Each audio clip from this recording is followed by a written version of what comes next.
All right. Now it's time for the game review.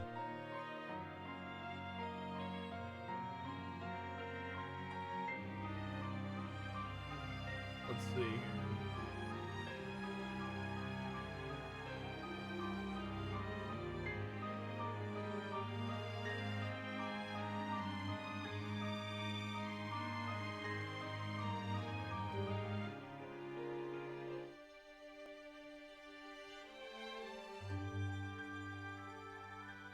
This should bring it up. There we go. All right, cool. All right, so as you can see, where is Tales of Berseria? Finished. Boop. And then Breath of Fire 3 is our next game that we will be playing. Boop. There we go. Breath of Fire 3. That is our current game. Now, let's go over how we do the rating system, shall we? Because this is kind of important for some people. Oh, let me move my monitors around because I need to be able to move chat to where I can see you guys while I do this, since it's the full screen operation.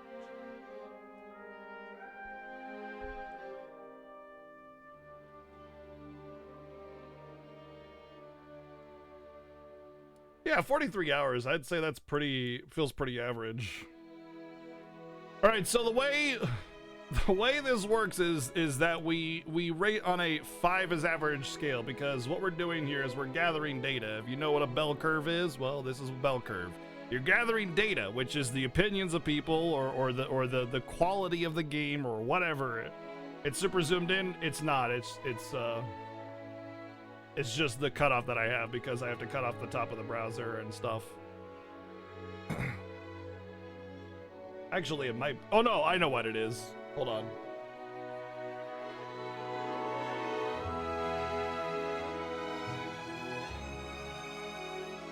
There we go. It was the wrong capture.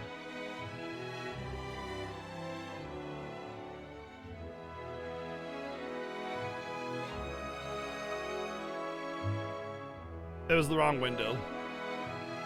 That was my clip viewer cut. So like when I get clip links, it's perfectly for like clips. Anyway, okay, so like 5 is average, guys. You know, when you're gathering data, you know, what's the best? The best is 10. You know, what's average? Like when you take a bunch of data and you combine it, you get an average score, right? That's 5. It's in the middle.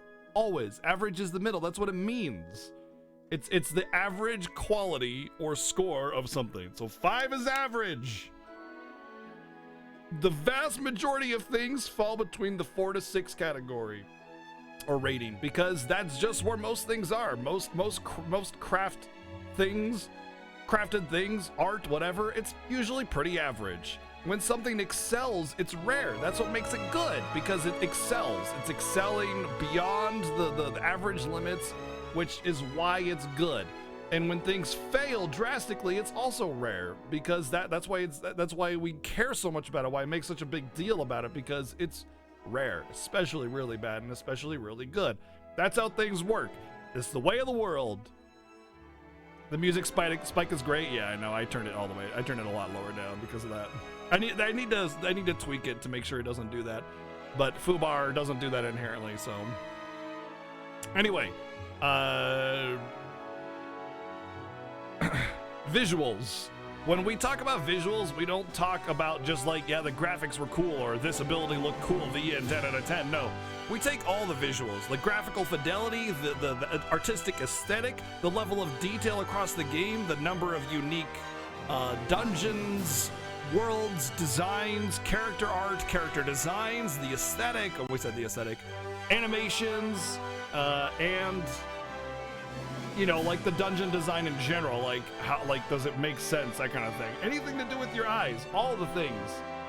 Okay, that's really important that you understand that it's not just, oh, Velvet looked cool, 10 out of 10. You know, it's like, well, yeah, but none of the cutscenes had animations at all, except for like 2 in the entire game. Like, come on, you know what I mean? Like, no animations for cutscenes. You just stand there with words. That's important. That's an important part of visuals. Same goes with audio, and audio also has a lot to do with sound effects or like balance, voice acting, that kind of stuff. All the ear stuff. Gameplay, Even just walking around the map or the little hoverboard thing, that's part of gameplay. The minor things obviously don't impact the score as much, but there's still contributing factors that need to be taken into consideration. Same goes with the story. Heck, even side content, available side content and side stories matter. That's all part of story, character building, all that stuff. Craftsmanship, it used to be like an overall score, but craftsmanship is kind of like how well put together is the game? Does it deliver meaningful tutorials that are easy to understand? Is it intuitive design? Are there a lot of bugs and glitches? That kind of thing. Is it a well-built package? Okay. And then we have the final score, which is enjoyment. This is the completely subjective score. It's my personal opinion about the game, how much I enjoyed it on a personal level.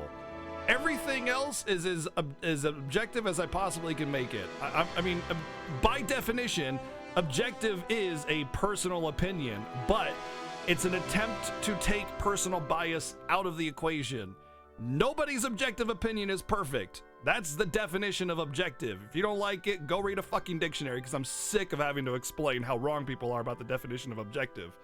Anyway, that being said, I try to be as unbiased as possible with these scores because I rate it based on how much I think other people will enjoy it, how contrived it is, how repetition is, how stolen it is, that kind of stuff, and I apply it based on the hundreds and hundreds and hundreds of games I've watched, played, and seen, and enjoyed, and discussed. Gaming is a passion of mine. I have been playing games since I have been old enough to hold a controller in my hand.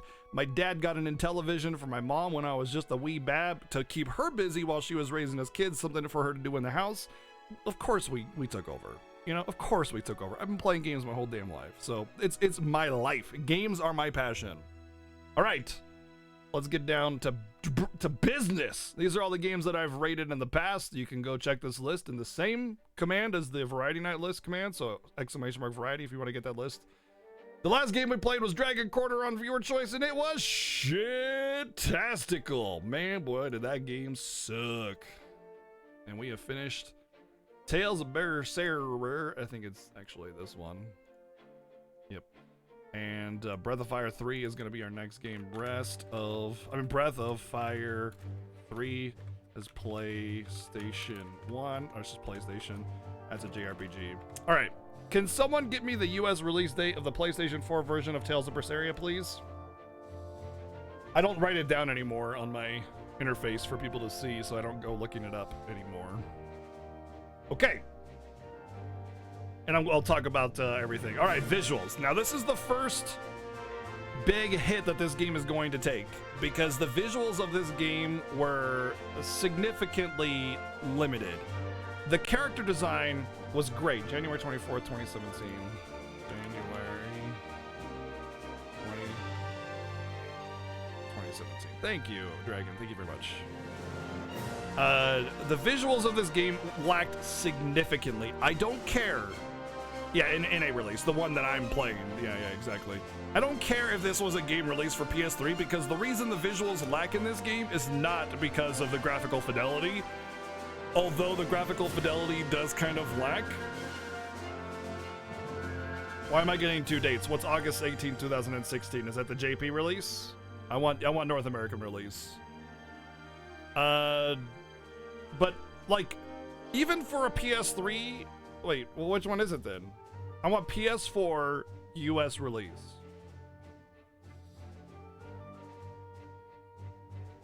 Anyway, like the actual graphical fidelity, in graphical fidelity, that's like how awesome the polygons look and how well detailed and like immaculate the game is, you know?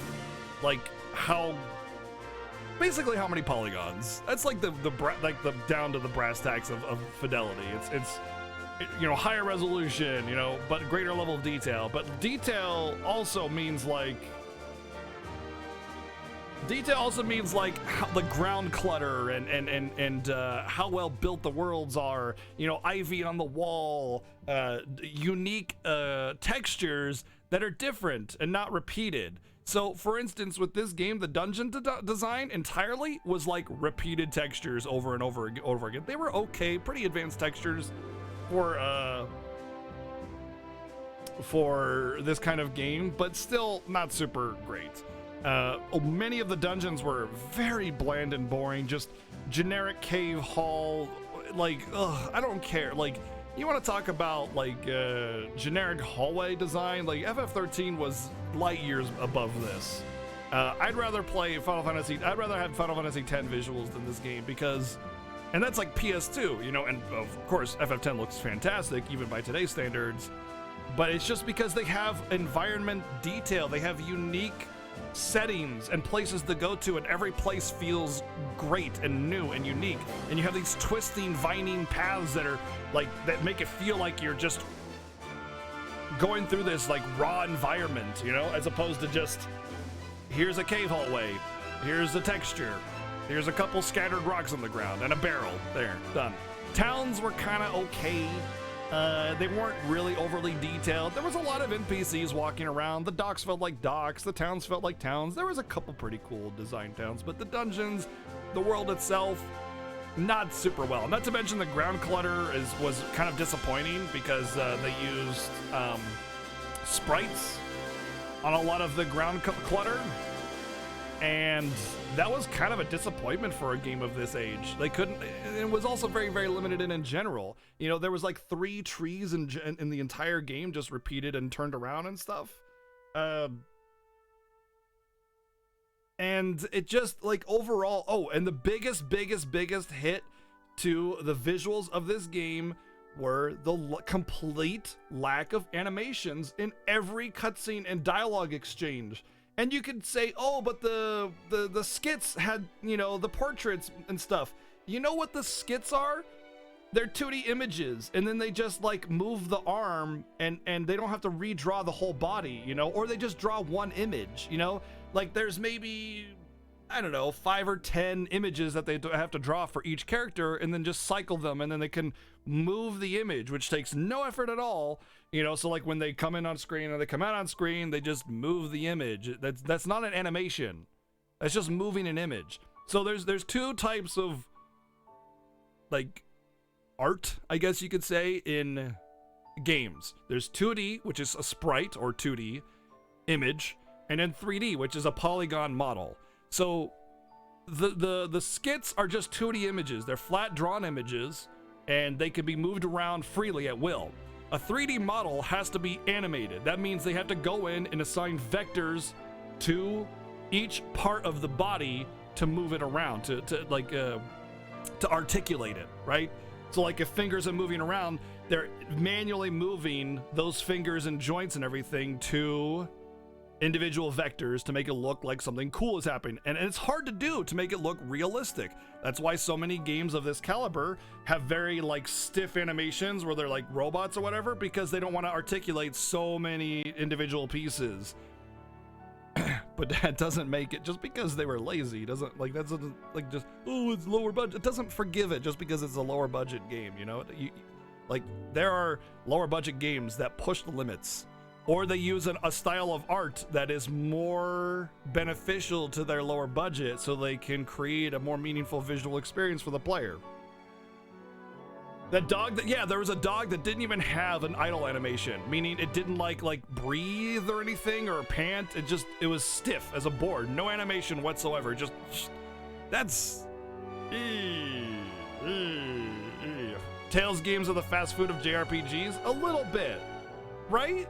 Yeah, I mean, they're still fun and they're still enjoyable, but they're shonen anime style JRPGs that are meant to appeal to kids and have, you know, you shouting your special abilities every time you cast them and, you know, get kids all super psyched up or whatever. And it's just, that's fine. But it doesn't, like, just because it's designed for kids doesn't just forgive it. Like, you have to, like, I mean, we rag on fast food all the time. We don't call fast food 7 out of 10 food. It's shit. But it tastes good from time to time, you know? It's like a treat, you know? So, anyway, I want to give this game a higher score visually, but it doesn't deserve it because of how lazily it was done visually. And I want to, while it did have a beautiful use of color in a lot of places and a very good character design, I loved Velvet and Magi Lu or whatever her name was. And a lot of the other character designs, they were really cool. But I'm gonna have to give it a 3 visually. I'm gonna have to give it a 3 visual 3. There we go.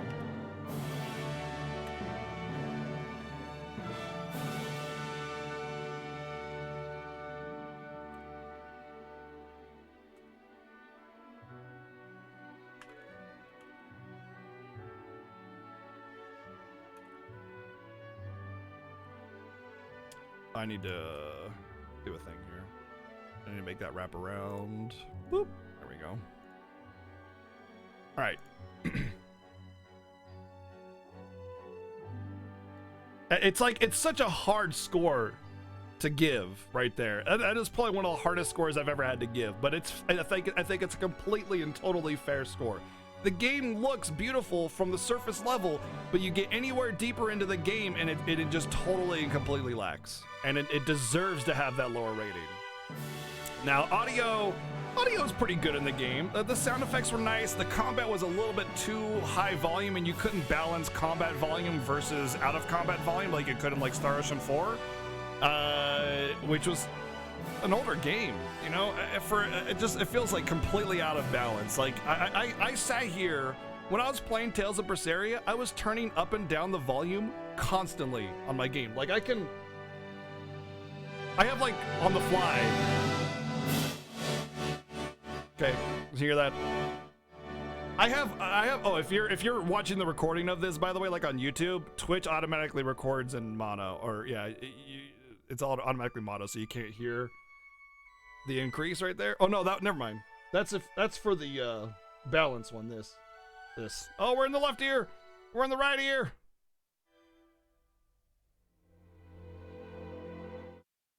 That's what the recordings can't hear, is the change in ears. Yeah, Twitch VODs are in mono. Fun fact, I didn't learn that until a couple months ago. But anyway, the actual tracks in the game, they were okay. There wasn't anything in the entire game that was a track that I just felt like, oh man, this is a jam, you know? But there was no track in the entire game where I felt this sucked. But there were a lot of places where there was like no tracks, or just like a really generic ambience, like in a cave, and it wasn't even a good ambience. It was just kind of a low hum or something like that. And a lot of the cave dungeons had this, and I just think that like overall there wasn't really anything great, there wasn't anything really bad. It was just kind of all average. It was average.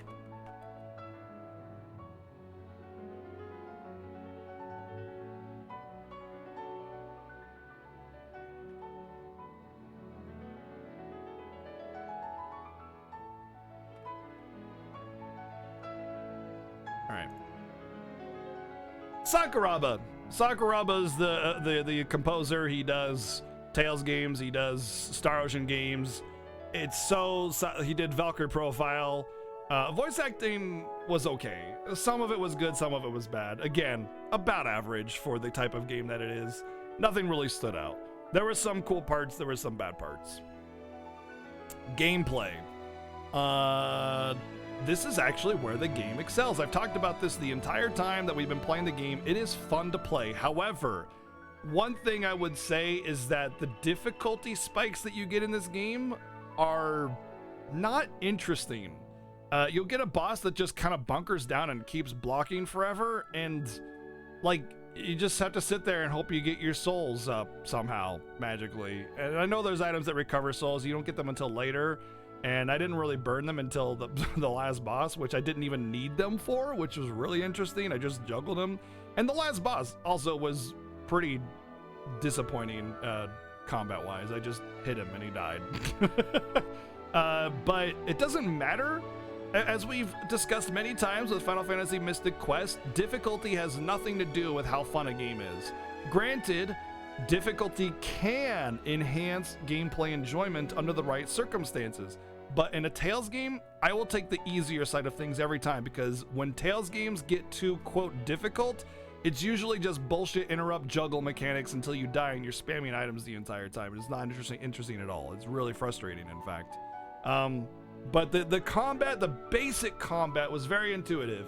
you can do this devour thing. It makes you immune to knockbacks, and it's an automatic elemental weakness selection, and then your side skills determine, you know, how much damage you do because of like monster type weakness and whatever, which was kind of cool. The only problem with that though is like there were way too many arts and there are way too many like possible combinations and stuff where it's just like I don't know how you're supposed to memorize all of that and know what kind of monster type you're fighting to begin with and which combo to use when you finally figure it out. It's just like there's like 50 different mechanics that I never even used, but it didn't even matter because like I was fine doing what I was doing. But like I can't imagine the level of like 69 head that you need to memorize all the crap in this game and know all the mechanics and how to utilize them most, because that is like what? But that's pretty typical for a Tales game to have a lot of complex mechanics that are just unnecessary. A lot of the mechanics that these games have could be like cut off and applied to other games. They could take those ideas and apply them elsewhere to have more meaningful, concise, and intuitive game designs, but they don't. They just throw everything at you. Everything. But again, that didn't really matter because there was the game design, the basic game design that I was more than happy enjoying, doing the cool combos and stuff with Devour and blah, blah, blah, blah, blah. And it was fun. It was just fun. It was just fun. And to that end, I want to give gameplay an 8. Because, yeah.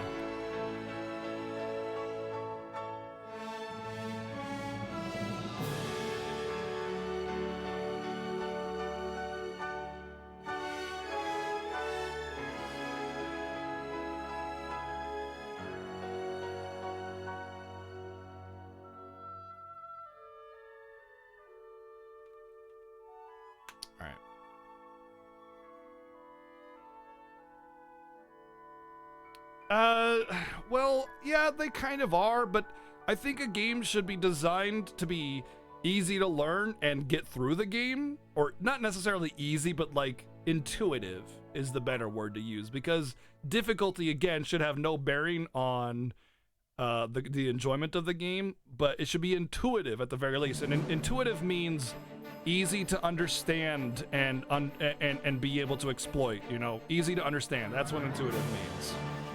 Like, it comes natural, you know? You don't have a lot of complicated systems that are bogging your brain down. Like, when you get a menu in Final Fantasy games, you know exactly what you're looking at. Fight, magic item. Okay. Boom. And also water and water and water.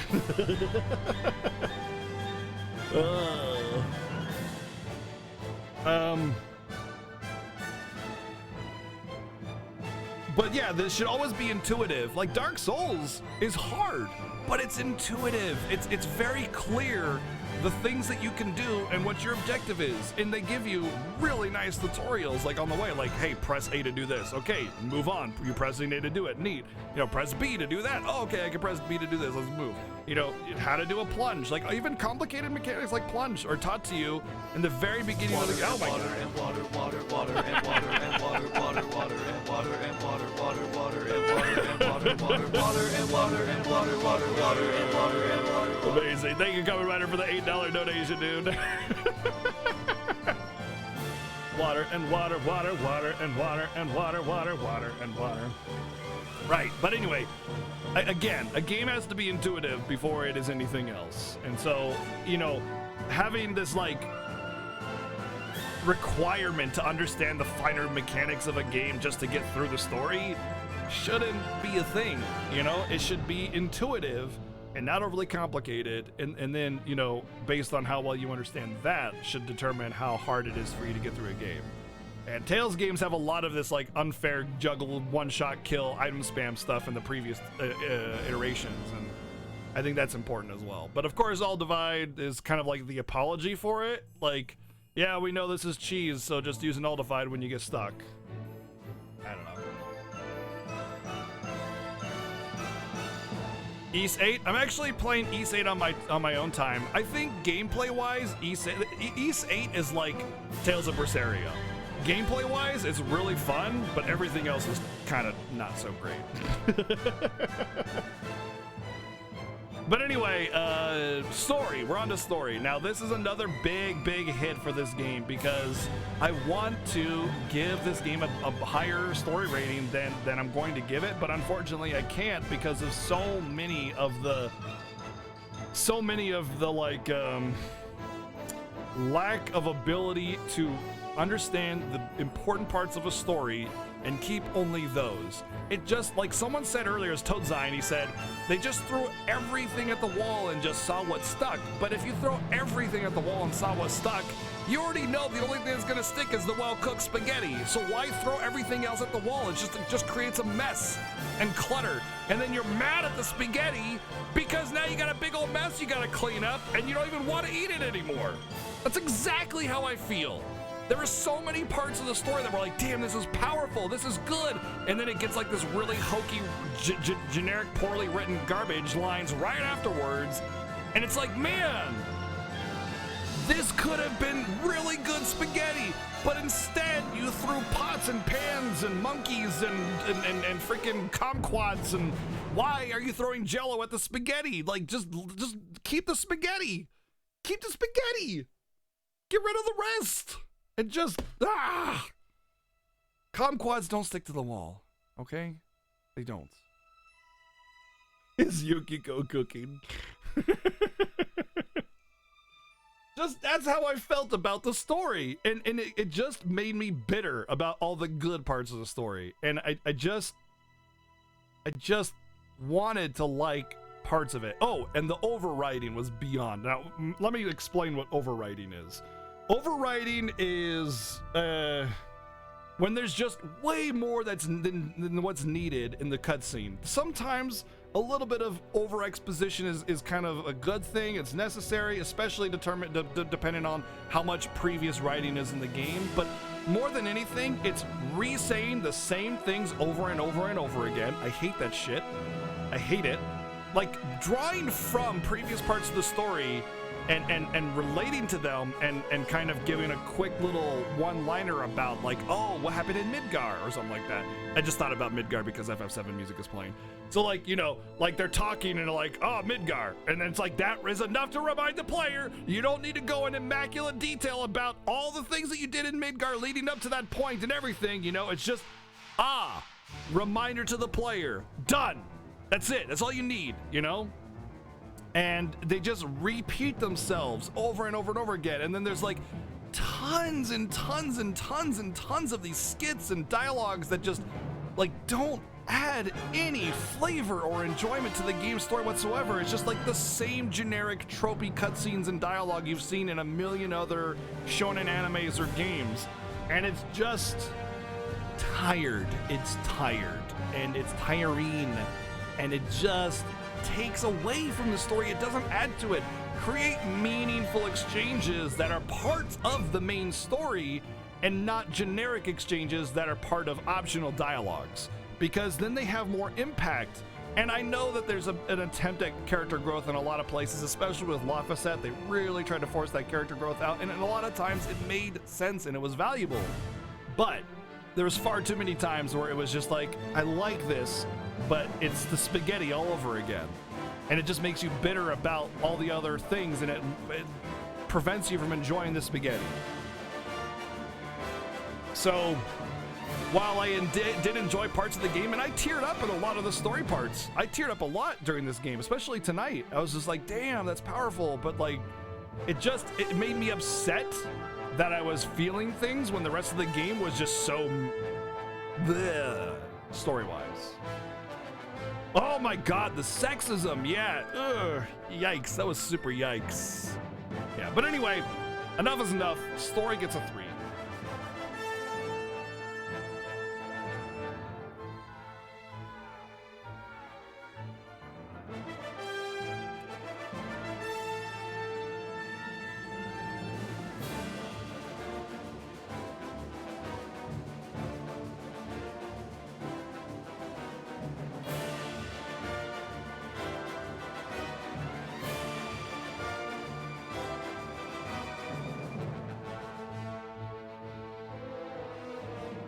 There was a little bit of that as well, yeah. Just I mean, it's one thing to have that in a like a MA-rated TV show, cough cough, Game of Thrones. Like that's what you're watching the show for, is some hard-hitting themes that like are above, you know, what your normal day is. To be like, damn, that's serious stuff. But this game, you don't want that. Like, yeah, you don't want that. Yeah, but anyway, craftsmanship. Now the game is crafted pretty well. There's nothing, again, this is gonna be a really easy one. There's nothing special about it. There's nothing bad about it. They didn't have bugs or glitches. The game was pretty well crafted. There was a neat like open-ish world thing, but while not being open world, I feel like there's a lot to go back in on and explore at the end of the game that could really be interesting. I imagine there's some super bosses like the dragon we didn't wake up and some other things that are pretty cool, but overall, the game was just kind of meh craftsmanship. I would say this is about like your average game overall. Like you're gonna like it or you're not gonna like it. So there's nothing really that stands out. So of course it's a 5.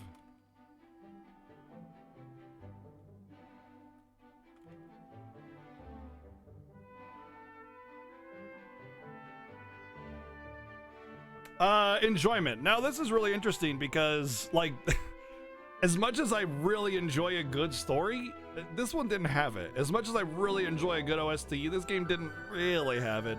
And as much as I enjoy some good visuals, right? But I had fun with the game. I didn't care. I had so much fun with the combat right here. I just didn't care. I was just waiting for the idiot dialogue to end so I could go devour things some more. It was just fun. I was fine just devouring the ever-living crap out of everything. It was fine for me. And to that end, I'm going to give I think I'll give it a 7 because it's slightly worse. Well, no, I mean that's not fair because these are supposed to be subjective or objective. So I'm going to give it an 8 actually. Hello? There we go.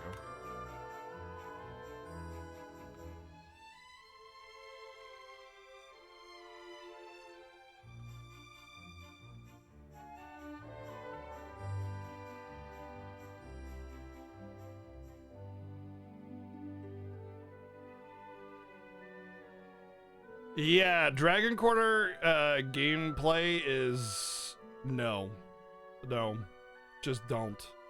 Just never design a game like this. Like the actual combat, like the raw combat of Dragon Quarter was actually okay if it wasn't so poorly balanced and designed.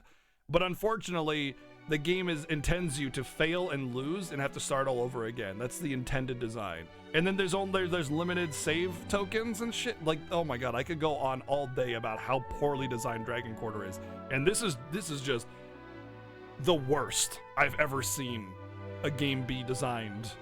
I was just blown away by how bad it was. Anyway, there you go. There's your review of Tales of Berseria. And I hope you enjoyed it. That's the end for me for tonight. And yeah. Yeah, Dragon Quarter and Ephemeral Fantasia in a race to the bottom. Yeah. Ephemeral Fantasia was 3-3-1-3-2-1. And Dragon Quarter was a 4-5-1-2-3-3. So Ephemeral Fantasia still has the lowest scores overall. Yeah. So, in case you didn't see, hold on.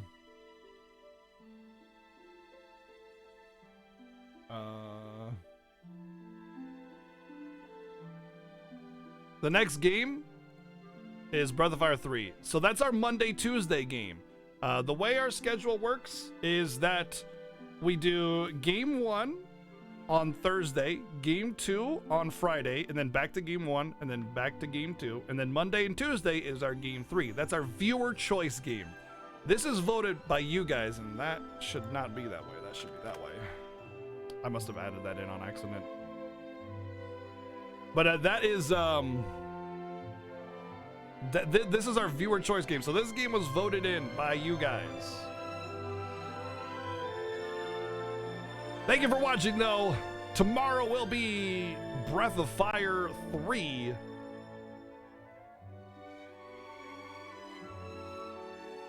on the PlayStation 1, and I'm very excited. I have played and beaten Breath of Fire 3, so it's nothing new to me, but it's been many, many years since I played it, so I'm going to treat it like a blind play because it basically is. And I want to thank, actually, you can see the list yourself if you do this childhood command. All my SNES and PlayStation games were basically stolen from me a long time ago. And a long time ago, several years ago, we did this childhood revival thing. And this is the list of games that were taken from me and the people that restored these games. Oh, Breath of Fire 3 was an anonymous donation, so I don't know who that was, who gave that to me. But if it says eBay Snipe or local shop or something, if it's not bolded, that means I picked it up on my own time during the many, many years that I've been streaming. But yeah, you can see a lot of the awesome people that have restored these games to me. And I'm very thankful for the kindness that you guys have shown restoring this list to full completion. And it was awesome. It was we finished it out a couple years back, but Breath of Fire 3 was part of that list. And I made a promise that if you gifted one of those games to me to restore that childhood collection, I would put it on this list to be played. So eventually is the only way that I could say that I could promise that eventually it will be played, unless Twitch explodes overnight, you know. So here we are, Breath of Fire 3 finally being played. And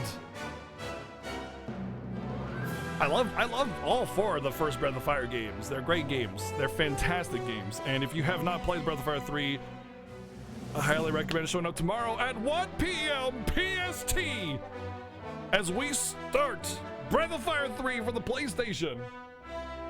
Thank you, everybody, for again being here and enjoying the stream and hanging out. You guys are awesome. Thank you for your support. And Persona 4 will be, more episodes of Persona 4 will be uploaded to the YouTube, so be sure to follow the YouTube because a lot of my content goes on there. So if you want to catch up on stuff or just watch it at your own time, check the YouTube out. And if you want to support the YouTube, you don't got to go ham on liking all the videos or anything like that. Just like episode 1. Or make a comment on episode 1. Interact with episode 1 of each thing, you know? That way you don't have to like 50 different episodes of a single game. You can just support the first one so that that one gets into the YouTube metrics and stuff and gets seen, and then people will be like, oh, I'll watch this. And then, you know, we get more friends to come over from YouTube to Twitch. Helps me out, and this YouTube content is there for you guys to watch this content at your leisure. So that helps out. Exclamation mark YouTube, or check the panel below, and of course our schedule. Check the Discord for the full schedule of all the games that we're playing this week. Tomorrow again, Breath of Fire 3. See you guys tomorrow. Thank you very much for the crazy, crazy generous support. All the bids, donations, subs, resubs, some gifts, friends, followers, hosts, raids, all the things. You guys are fantastic. I love you guys. You're the reason I'm here every night, except Wednesday, 1 p.m. PST. Good night. Have a wonderful night. We'll see you tomorrow.